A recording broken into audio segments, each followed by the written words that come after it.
प्रिय साथियों, आदर्श प्रणाम के साथ में मैं स्वामी महेश गिल आज फिर आपसे रूबरू हुआ हूँ। हाँ, ये सिर्फ फेसबुक वालों के लिए, आप लोगों से तो मैं बात कर रहा हूँ, है ना, यूट्यूबर्स वगैरह जो सोशल मीडिया में जुड़े हैं।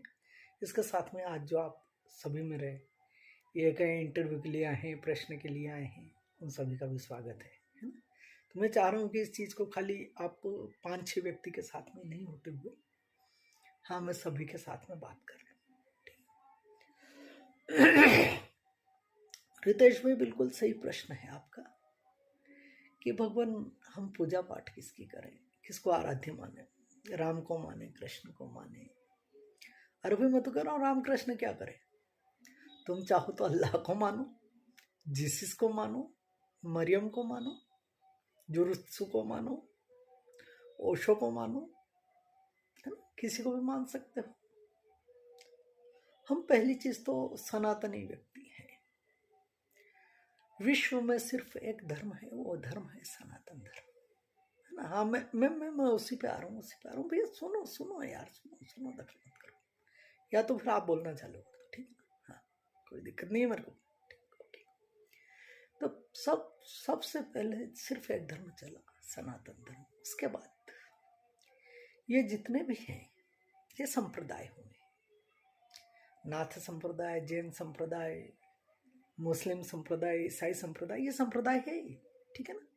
मैं किसी का क्रिटिसाइज नहीं कर रहा हूँ, है ना, किसी के लिए गलत नहीं बोल रहा हूँ। सभी मार्ग ईश्वर तक पहुंचने के हैं, ये आप नोट करिए,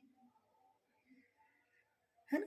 जैसे आपने कहा हम राम को माने, हाँ, आप राम को माने, आप कृष्ण को माने, आप माँ की पूजा करें, शिव की पूजा करें, पर मेरा ये कहना है, आप जिसे अपना आराध्य मानते हैं उसको कितना जानते हैं,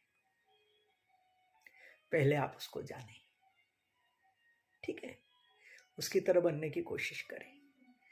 पहली चीज तो हम राम को जानने की कोशिश करते हैं। अरे राम को जानना है तो कृष्ण को भी जानना पड़ेगा, मीरा को भी जानना पड़ेगा, राधा को भी जानना पड़ेगा, सीता को भी जानना पड़ेगा, सबको जानना पड़ेगा।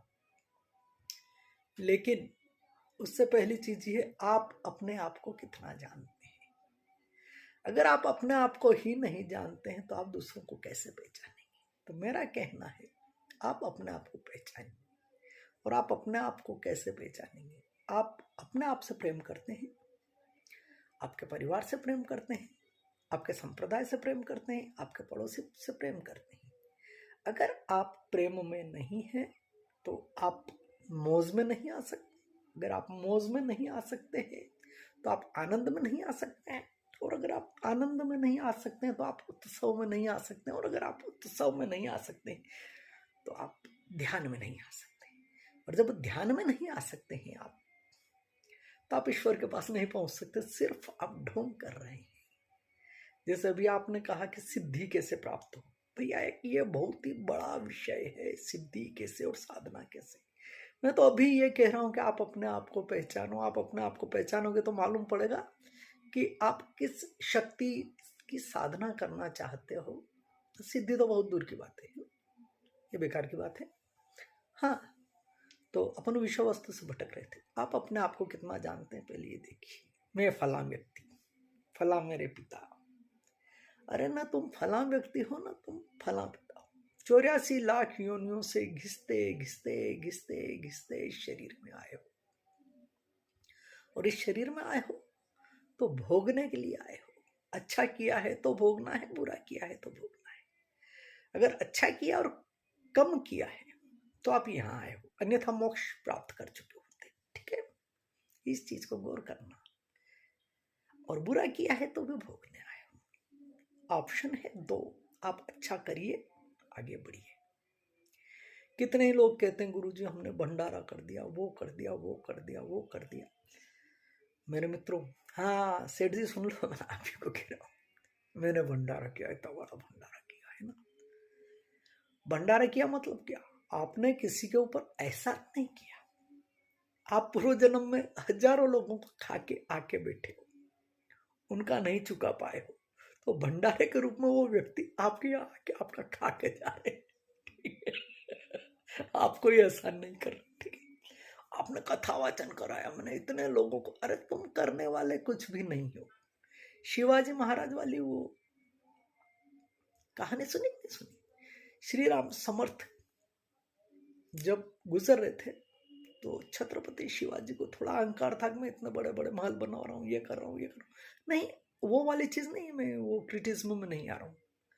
तो गुरु राम जिस समर्थ जो थे, उनने देखा कि यार शिवा को कुछ अलग सी फीलिंग्स हो रही है। हाँ, फीलिंग्स, अनुभूति कह सकते हैं। तो उन्होंने कहा शिवा ये पत्थर पड़ा, इसको उठा के ला। उन्होंने कहा इस पत्थर से गुरुजी का क्या है?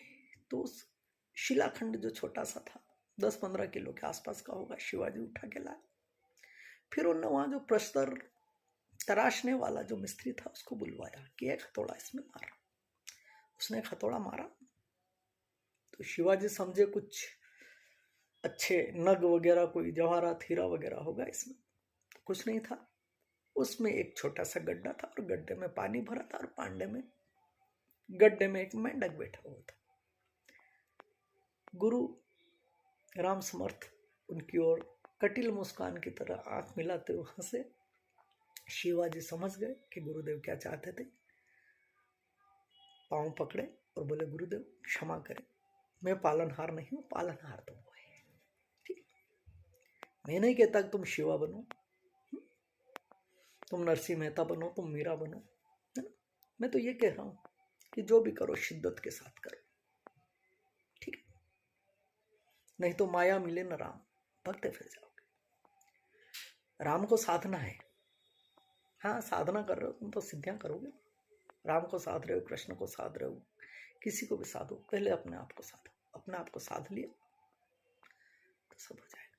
ठीक है, आज बस इतना। हाँ, तुम्हारे उत्तर के प्रश्न मिल गए सेठ जी। इसको अन्यथा मत लेना, मैं तो मजाक मजाक में वो चीज चोट मार देता हूँ जो कोई नहीं मारता। आदेश आदेश आदेश, फिर कभी।